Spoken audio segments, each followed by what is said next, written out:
حضرت امام احمد بن حنبل فرماتے میں غلام خریدنے گیا، اس نے میرے ساتھ شرط رکھی کہ حضور آپ مجھے خرید کے لے جانے ہیں، میری شرط یہ ہے کہ میں دن کو آپ کی ڈیوٹی کروں گا، رات کو نہیں کروں گا۔ فرماتے میں لے آیا، گھر لا کے میں نے پوچھا تیرا نام کیا ہے؟ کہنے لگا حضور غلاموں کا نام نہیں ہوتا۔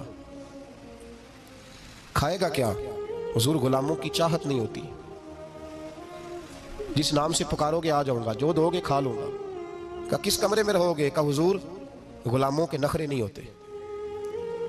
کہتے میں نے کہا پھر بھی یہ کمرے ہیں پسند کر لو۔ ایک ٹوٹا پھوٹا سا کمرہ اس نے پسند کر لیا۔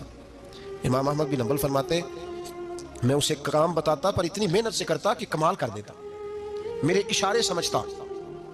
ایک دن میں تہجد کے وقت اٹھا، اس کے کمرے میں گیا تو وہ توبہ توبہ پکار رہا تھا۔ سنو ولیوں کی توبہ، فرماتے اس کے کمرے سے چیخنے کی، یا اللہ معاف کر دے، یا اللہ معاف کر دے، اللہ معافی دے دے، تڑپ رہا ہے، رو رہا ہے۔ اور امام احمد بن حنبل فرماتے ہیں حال یہ ہے کہ اس کے کمرے سے لے کر آسمان تک نور ہی نور پھیلا ہوا ہے، نور ہی نور، اور وہ روتا ہے یا اللہ معاف کر دے، یا اللہ معاف کر دے۔ فرماتے میں سوچنے لگا معافی کس چیز کی مانگ رہا ہے؟ فرماتے وہ خود ہی بولا، اور معافی دیکھو بھائی، توبہ دیکھو اللہ والوں کی۔ کہنے لگا اے اللہ میں تیرا بندہ ہوں، تو نے زندگی دی، نعمت دی، آنکھیں دی، کان دیے، سانسیں چلائی، بغیر مانگے سارا کچھ دیا۔ چاہیے تو یہ تھا کہ میں دن رات تیری بارگاہ میں جھکا رہتا، پر مجھے معاف کر دے۔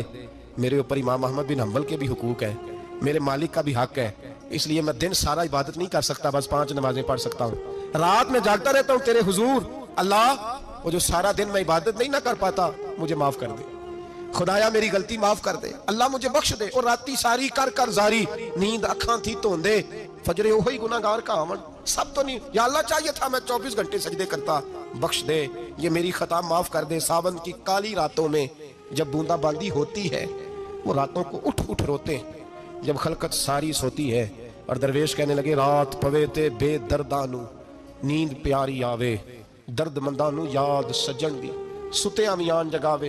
یا اللہ معاف کر دے، میں سارا دن سجدے نہیں کر پاتا، سارا دن لمبی معافی دے دے، یہ توبہ ہے اللہ والوں کی۔ امام احمد بن حنبل فرماتے ہیں فجر کے وقت وہ میرے ساتھ مسجد گیا، میں نے اس کا چہرہ دیکھا، میں اس کو کونے میں لے گیا، میں نے کہا جا تو اللہ کی رضا کے لیے آزاد ہے، جا میں اپنے حق معاف کرتا ہوں، مکان تیرے پاس رہے گا، کھانا تجھے ملے گا، تو آزاد ہے۔ اس نے کہا حضور ہوا کیا؟ ہوا کیا؟ ہماری تو خواہش ہے نا کہ بندہ اس وقت ملنے آئے جب میں تسبیح پڑھ رہا ہوں، کوئی اس وقت گھر پہنچے جب میں سجدے میں ہوں، لوگوں کو پتا چلے بڑا نیک ہے، بڑا نمازی ہے، اس وقت کسی کی نظر پڑے جب میں بالکل قرآن پاک پہ بیٹھا ہوں۔ فرماتے ہیں جب میں نے کہا نا تو آزاد ہے، تو کہنے لگا حضور کیا ہوا؟ فرمانے لگے رات میں نے تیری توبہ دیکھ لی ہے، توبہ دیکھ لی۔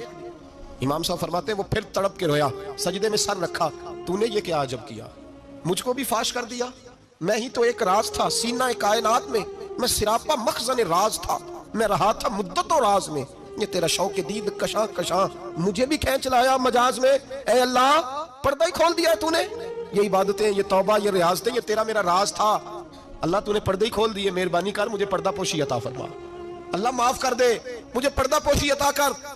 حضرت امام احمد بن حنبل فرماتے ہیں سجدے میں ہی اس نے بلند آواز سے اللہ اکبر کہا، پھر وہ گرا، اس کی روح پرواز کر گئی، پرواز کر گئی، چلا گیا، رخصت ہو گیا۔